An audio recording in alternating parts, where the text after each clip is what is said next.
It's a commentary on Isaiah, Part 3, FO 233, chapters 9 to 12. Beginning in chapter 9, verse 1. But there will be no gloom for her that was in anguish. In the former time he brought into contempt the land of Zebulun and the land of Naphtali, but in the latter time he will make glorious the way of the sea, the land beyond the Jordan, Galilee of the nations. The people who walked in darkness have seen a great light. Those who dwell in a land of deep darkness, on them has light shined. Thou hast multiplied the nation, thou hast increased its joy. They rejoice before thee as with joy at the harvest, and as men rejoice when they divide the spoil. For the yoke of his burden and the staff for his shoulder, the rod of his oppressor thou hast broken as on the day of Midian. For every boot of the tramping warrior in battle tumult, and every garment rolled in blood will be burned as fuel for the fire. For to us a child is born, to us a son is given, and the government will be upon his shoulder, and his name will be called Wonderful Counselor, Mighty God, Everlasting Father, Prince of Peace. Of the increase of his government and of peace there will be no end, upon the throne of David and over his kingdom, to establish it and to uphold it with justice and with righteousness from this time forth and forevermore. The zeal of the Lord of hosts will do this. The Lord has sent a word against Jacob, and it will light upon Israel, and all the people will know, Ephraim and the inhabitants of Samaria, who say in pride and in arrogance of heart, the bricks have fallen, but we will build with dressed stones. The sycamores have been cut down, but we will put cedars in their place. So the Lord raises adversaries against them and stirs up their enemies. The Syrians on the east and the Philistine on the west devour Israel with open mouth. For all this his anger is not turned away, and his hand is stretched out still. The people did not turn to him who smote them, nor seek the Lord of hosts. So the Lord cut off from Israel head and tail, palm branch and reed in one day. The elder and honoured man is the head, and the prophet who teaches lies in the tail. For those who lead this people lead them astray, and those who are led by them are swallowed up. Therefore the Lord does not rejoice over the young men, and has no compassion on the fatherless and widows. For every one is godless and an evildoer, and every mouth speaks folly. For all this his anger is not turned away, and his hand is stretched out still. For wickedness burns like a fire, it consumes briars and thorns, it kindles the thickets of the forest, and they roll upward in a column of smoke. Through the wrath of the Lord of hosts the land is burned, and the people are like fuel for the fire. No man spares his brother. They snatch on the right, but are still hungry. They devour on the left, but are not satisfied. Each devours his neighbour's flesh.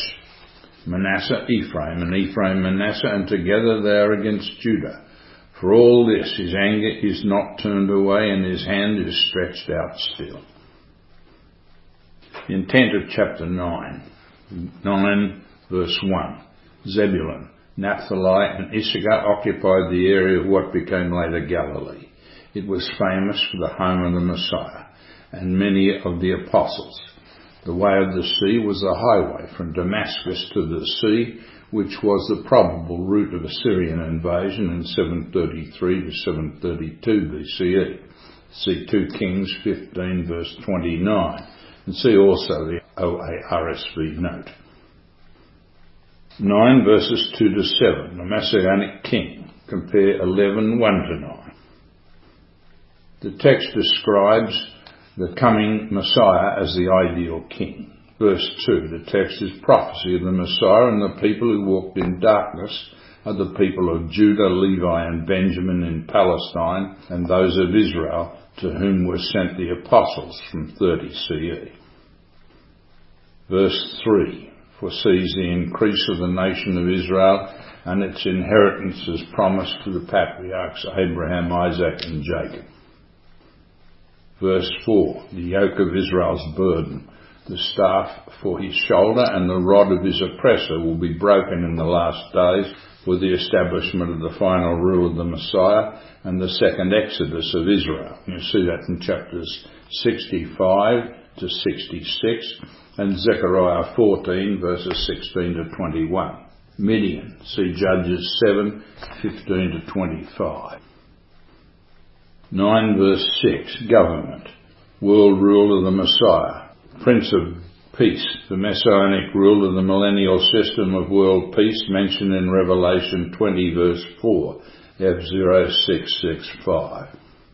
The Messiah embodies the best qualities of Israel's heroes and looks forward to the resurrection of David under Messiah and the restoration of Israel under the prophets and the church of the great multitude of Revelation, chapter 7. See Ezekiel 37, 24 and 28 also. Isaiah 9:6, number 224, is referenced in 224. Isaiah 9:6 is used by Trinitarians to justify their theology.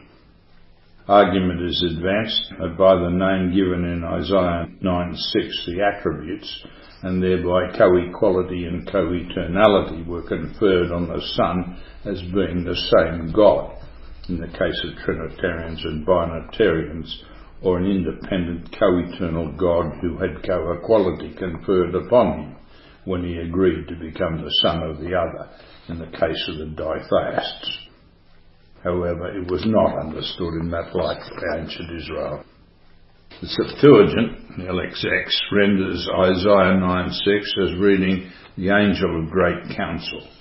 Brenton's translation is, "For the child is born to us, and a son is given to us, whose government is upon his shoulder, and his name is called the messenger of great counsel. For I will bring peace upon the princes and health to him." Verse 7 continues, "His government shall be great, and of his peace there is no end. And it shall be on the throne of David and upon his kingdom, to establish it and support it with judgment and with righteousness from henceforth and forever. The zeal of the Lord of hosts shall perform this." We can see there is no trace of this later theology or assertion in the Septuagint. Here he is the Angelos, the angel or messenger of great counsel. The term mighty God in Isaiah 9:6 is derived from the word mighty El, and this can apply to any mighty one, even a human. The same views emerge when we examine the concepts from the New Testament. The term everlasting Father refers to the fatherhood of Messiah, of which Paul says there are many in heaven and on earth, and the reason why we bow to the Father, for whom they are named. Ephesians 3:14 to 15 reads, "For this cause I bow my knees unto the Father of our Lord Jesus Christ, of whom the whole family in heaven and earth is named," so the KJV, "and for this reason I bow my knees before the Father, from whom every family in heaven and on earth is named," RSV. The actual text is "of whom every fatherhood," that's patria, "in the heavens and on earth is named." Compare Marshall's interlinear text. The Peshitta, Lamsa's translation, has "for whom all fatherhood in heaven and on earth is named." Thus the concept of Isaiah 9:6 is the allocation by delegation of the rulership function expressed in terms of fatherhood. Everlasting Father is held by Green to be a combination of Strong's Hebrew Dictionary 1 and 5702. Strong's Hebrew Dictionary 1 is father as Ab, but when we examine the text here, we see the word is Abi. Strong's Hebrew Dictionary 21, meaning fatherly. Strong's Hebrew Dictionary 5702 is Hagen, meaning to stay, from the concept of dibar, as from marriage. However, the consonants are chad. Strong's Hebrew Dictionary 5704, chad, meaning to stay for a long time.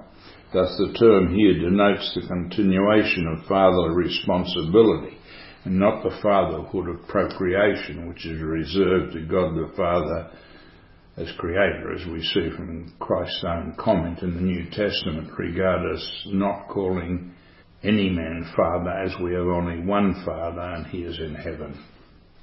The Sonsino text renders Isaiah 9:5-6, as for a child is born unto us, and the government is upon his shoulder, and his name is called Pili Joes El Gibor Abi Adsa Shalom. This is more or less consistent with the above. The words are a name which denotes the relationship of the person given the name with the being associated with it. The Sonsino holds the words to mean, wonderful in counsel is God the Mighty, the everlasting Father, the ruler of peace. The child will bear these significant names in order to recall to the people the message which they embody. So Abarbanel, Sonsino, Isaiah footnote to 956. Even here, where the name is read in reference to another entity, it is not inferred and cannot be inferred that the child is possessed of these attributes. Rather, he, Messiah, as the child, is understood to act for the being who does possess these attributes. The Peshitta carries the same name concept we see from the Sonsino. The Septuagint uses the concepts in like manner, but renders the Greek text as a follow-on of the power given to the child by the Lord of Hosts, the Kyrios Sabaoth. Similar in concept to the Septuagint, the concordant version of the Old Testament by the Concordant Publishing Concern also translates Isaiah 9:6-7 as 6. For a boy he is born to us, a son he is given to us, and the chieftainship shall come to be on his shoulder, and one shall call his name Marvellous. Counsel to the Master shall he bring unto the chief well-being. 7. To the increase of the chieftainship and to the well-being there will be no end, on the throne of David and over his kingdom, to establish it and to brace it with right judgment and with justice, henceforth and in the future eon. The zeal of Yahweh of hosts, it shall achieve this. In view of the ancient text, Isaiah 9:6 cannot be used to construe any equality with the Father, as Trinitarians and Binitarians Ditheists seek to assert. It was never understood that way in ancient Israel or Judah, nor by the Church of God of past centuries, nor by modern Judaism, nor does it confer co-eternality. Chapter 9, verse 8 to chapter 10, verse 4. Ephraim's judgment as a lesson for Judah. The text is in 5 stanzas, including 5:24b to 30. See also the OARSV note, with the same refrain, 9, 12, 17 and 21, 10 verse 4, 5 verse 25. Compare Jeremiah 3 verses 6 to 10 and Ezekiel 16 verses 44 to 58. 9, 8 to 12. Punishment for pride and unrepented wickedness of Israel. Word. This was the word of God as prophecy against the whole house of Israel. It is specifically addressed to Ephraim, including the northern tribes scattered abroad in the last days. Bricks and sycamores for ordinary houses, dressed stones and cedars for palaces. See Jeremiah 22 verses 7 and 23. They do not learn from God's correction and rebuke, and they do not abandon their heresies and false doctrines. Compare 55, 10 to 11, Jeremiah 3 verses 6 to 10, Ezekiel 16 verses 44 to 58. See also Jeremiah 4 verses 15 to 27 and F024. God allowed Ephraim to retake Palestine and Jerusalem as prophesied under Habakkuk F035 and Haggai in F037 on 24 Kislev 1917 according to the temple calendar, not the Hillel, with the Australian light horse. The British garrison then occupied the conquered city on the 26th of Kislev, claimed as 24 Kislev by Hillel. So also it is centred on Palestine, and include Syria and the Philistines, and they devour Israel with an open mouth. Even then God's anger is not turned away, and the wars of the end continue from this sequence on into the text of Daniel chapter 11 verse 40 to chapter 12 verse 7. See F027, 11, 12 and 13. Then Messiah will return with the host and take control.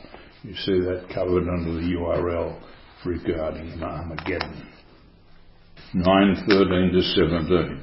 The people did not turn to God, and their corrupt leaders continued to mislead and misdirect them through false doctrines and lies to this very day. See also Jeremiah 6:14 to 15. For that reason, they cannot avoid this final war ahead. 9:18 to 21. Moral decay is like a forest fire, from Hosea 7:6. The wrath of God has the land burned with the people as fuel for the fire, and no man spares his brother. They steal and devour on left and right, and are still hungry. Each devours his neighbour's flesh. The Hebrew consonantal text may be read as flesh of his offspring. On cannibalism, see Jeremiah 19:9. Ephraim lives off Manasseh, and Manasseh off Ephraim, and together they were against Judah, and they devour one another contrary to God's law, as we see today. The expansion of the USA was directly assisted by the wars between Britain and France. See, in 1806, war between Britain and France breaks out again. This was to force the Louisiana Purchase, where Napoleon sold the areas to the USA, making possible the continental expansion of the USA. Thus Manasseh fed off Ephraim in the first instances, as Isaiah prophesied at Isaiah 9 verse 21. See that covered in the fall of Egypt, number 036. The being here is the incarnation of the subordinate Elohim of Israel, appointed by Elohah. Deuteronomy 32 verses 8 to 9, Psalm 45 verses 6 to 7, Hebrews 1 verses 8 to 9. See in F019 underline 2, who became the Christ. Chapter 10 beginning in verse 1. Woe to those who decree iniquitous decrees, and the writers who keep writing oppression, to turn aside the needy from justice, and to rob the poor of my people of their right, that widows may be their spoil, that they may make the fatherless their prey. What will you do on the day of punishment, in the storm which will come from afar? To whom will you flee for help, and where will you leave your wealth? Nothing remains but to crouch among the prisoners, or fall among the slain. For all this his anger is not turned away, and his hand is stretched out still. Assyria, the rod of my anger, the staff of my fury, against a godless nation I send him, and against the people of my wrath I command him, to take spoil and seize plunder, and to tread them down like the mire of the streets. But he does not so intend, and his mind does not so think, but it is in his mind to destroy and to cut off the nations, not a few. For he says, are not my commanders all kings? Is not Calno like Chemish? Is not Hamath like Arpad? Is not Samaria like Damascus? As my hand has reached to the kingdoms of the idols, whose graven images were greater than those of Jerusalem and Samaria, shall I not do to Jerusalem and her idols as I have done to Samaria and her images? When the Lord has finished all his work on Mount Zion and on Jerusalem, he will punish the arrogant boasting of the king of Assyria and his haughty pride. For he says, by the strength of my hand I have done it, and by my wisdom, for I have understanding. I have removed the boundaries of peoples, and I have plundered their treasures. Like a bull I have brought down those who sat on thrones. My hand has found like a nest the wealth of the people, and as men gather eggs that have been forsaken, so I have gathered all the earth, and there was none that moved a wing or opened a mouth or chirped. Shall the axe vaunt itself over him who hews with it? or the saw magnify itself against him who wields it? As if a rod should wield him who lifts it, or as if a staff should lift him who is not wood? Therefore the Lord of hosts will send wasting sickness among his stout warriors, and under his glory a burning will be kindled, like the burning of fire. The light of Israel will become a fire, and his Holy One a flame, and it shall burn and devour his thorns and briars in one day. The glory of his forest and of his fruitful land the Lord will destroy, both soul and body, and it will be as when a sick man wastes away. The remnant of the trees of his forest will be so few that a child can write them down. In that day the remnant of Israel and the survivors of the house of Jacob will no more lean upon him that smote them, but will lean upon the Lord, the Holy One of Israel, in truth. A remnant will return, the remnant of Jacob, to the mighty God. For though your people Israel be as the sand of the sea, only a remnant of them will return. Destruction is decreed, overflowing with righteousness. For the Lord of hosts, will make a full end, as decreed in the midst of all the earth. Therefore, thus saith the Lord of hosts, O my people who dwell in Zion, be not afraid of the Assyrians when they smite with the rod and lift up their staff against you, as the Egyptians did. For in a very little while my indignation will come to an end, and my anger will be directed to their destruction. And the Lord of hosts will wield against them a scourge, as when he smote Midian at the rock of Oreb, and his rod will be over the sea, and he will lift it, as he did in Egypt. And in that day his burden will depart from your shoulder, and his yoke will be destroyed from your neck. He has gone up from Rimmon, he has come to Aiath, he has passed through Migron at Michmash, he stores his baggage. They have crossed over the pass, at Geba they lodge for the night, Ramah trembles, Gibeah of Saul is fled. Cry aloud, O daughter of Galim, hearken, O Laish, answer her, O Anathoth. Madmenah is in flight, the inhabitants of Gebim flee for safety. This day he will halt at Nob. He will shake his fist at the mount of the daughter of Zion, the hill of Jerusalem. Behold, the Lord of hosts, will lop the boughs with terrifying power. The great in height will be hewn down, and the lofty will be brought low. And he will cut down the thickets of the forest with an axe, and Lebanon with its majestic trees will fall. And turn to chapter 10 verses 1 to 4. Justice is miscarried. See 3:13 to 15, Jeremiah 8 verse 8. God avenges the poor and the oppressed and the widows and orphans. He raises armies against the rich and unjust rulers. 10 verses 5 to 19. Woe to Assyria. Assyria served as God's instrument of punishment, but was unaware that it and Israel, through arrogance and pride, were to be punished. See Jeremiah 25, 8 to 14 and 50 verse 23. They were doomed to destruction in the wars of the last days, and in the end they will come out of the lands of the north with Israel to reoccupy the lands north of the Euphrates. See 1923 for the trading triumvirate in the millennium. 10:9. The prophecies are ongoing. In northern Syria, Assyria under Tiglath-Pileser III captured Kalna, 742 BCE, Carchemish and Hamath, 738 BCE, Arpad, 741 BCE, southern Syria, Damascus, 732 BCE, Menahem of Israel paid him tribute, 2 Kings 15:19 to 20. 10 verses 10 to 11. Assyria was full of idols, and Israel and Judah has also adopted this idolatry, so they were to be sent into captivity to a land where Israel's God was just another idol. 10:12. The text is a prose summation of verses 5 to 11 and 13 to 19. 10:13 to 14. Assyria's boast. removed boundaries to discourage rebellion. They transplanted peoples, and in the end Israel was removed north of the Araxes, and Christ had to send the apostles into Parthia and beyond to reach the 10 tribes of Israel in the dispersion.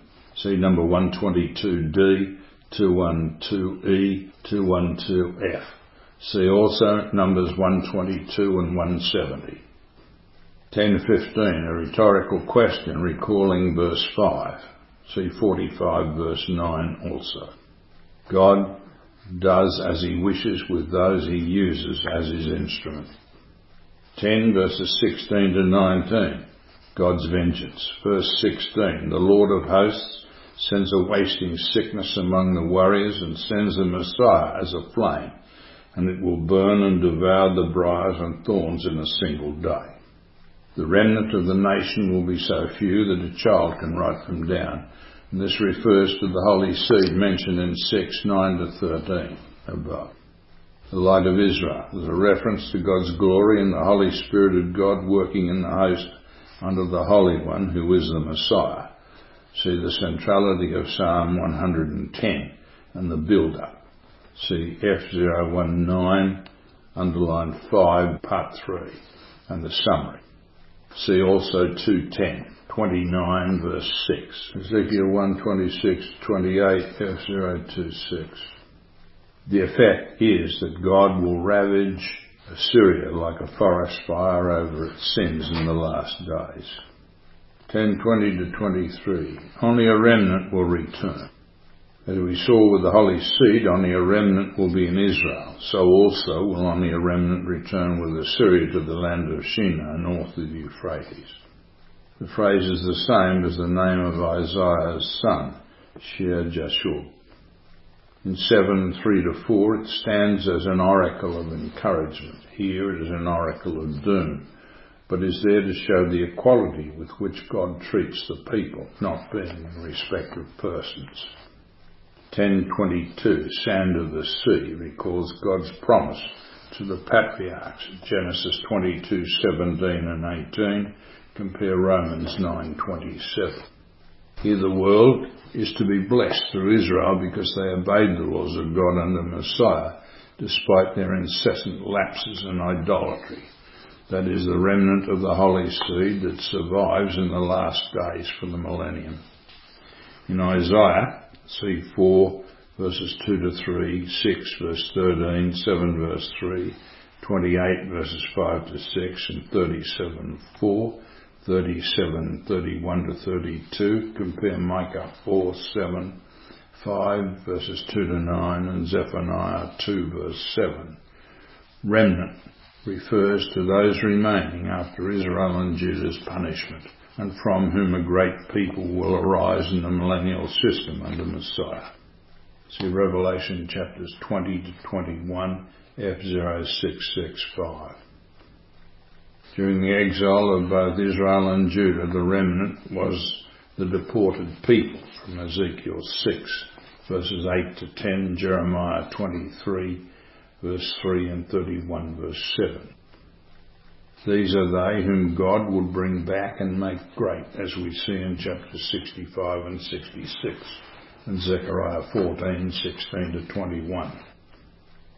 Jewish faithlessness again caused their dispersion from 70 CE onwards and saw their destruction and the Holocaust, from which they learned nothing and still keep the Babylonian intercalations in Hillel, for which they will suffer again from 2023 to 2027, as will the churches of God that keep Hillel.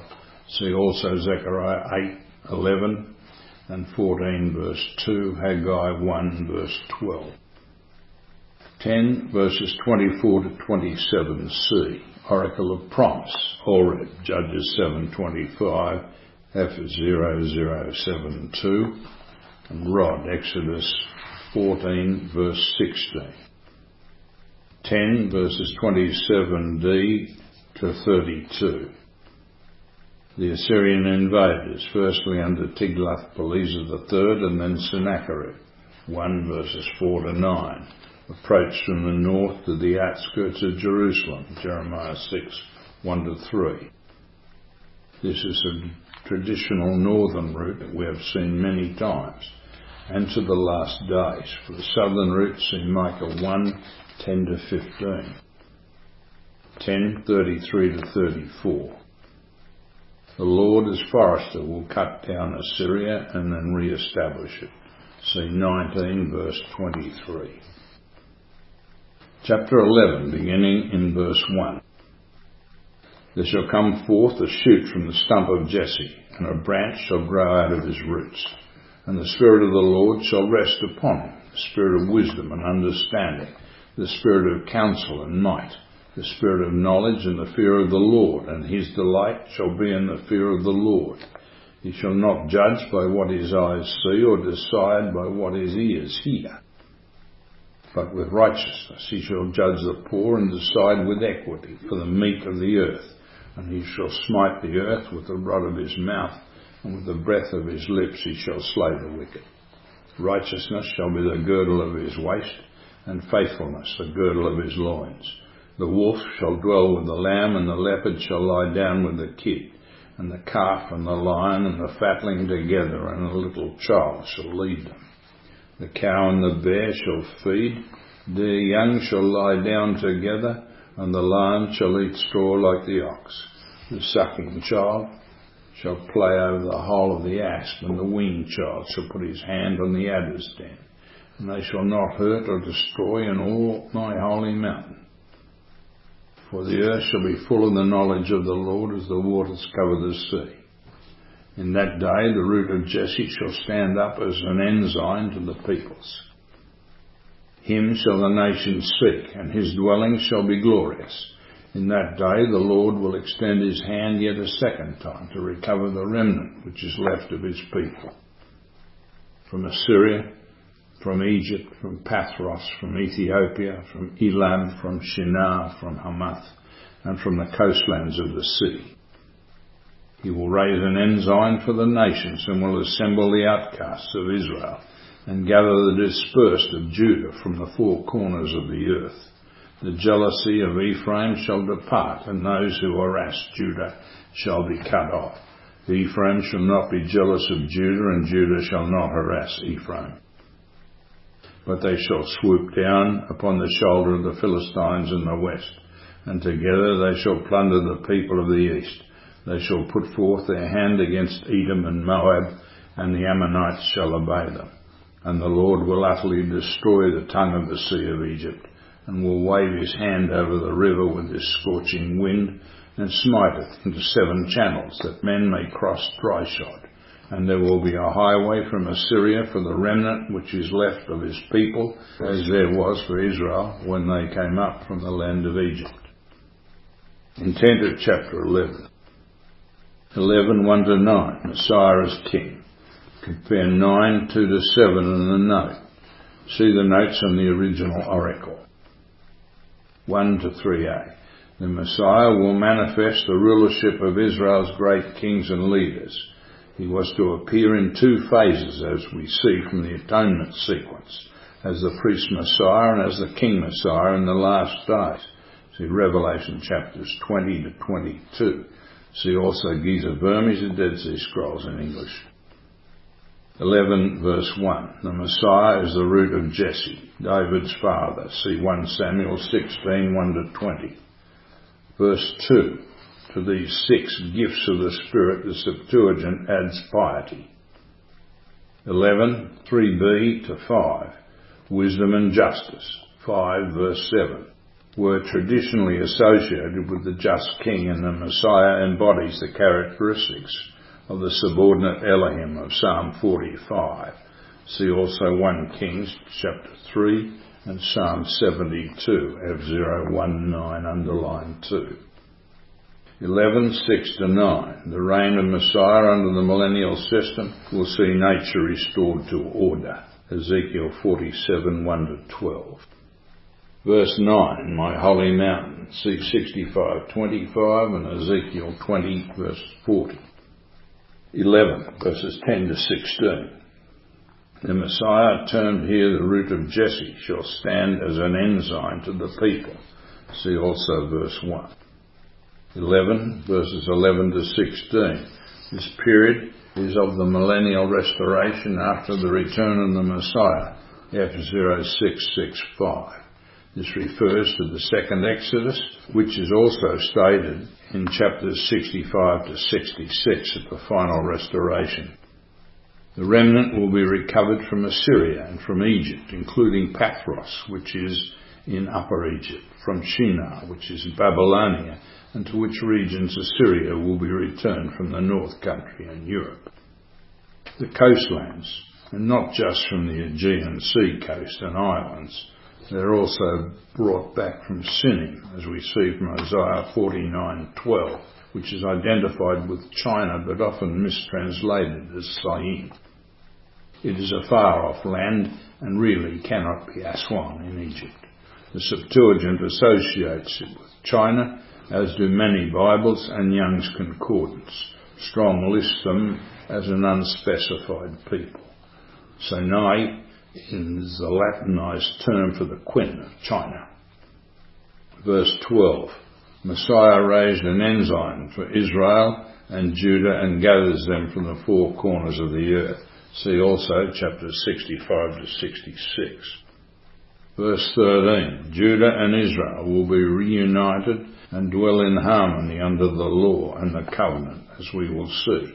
See also Jeremiah F024:14 and Ezekiel F026, 9, 10, 11 and 12.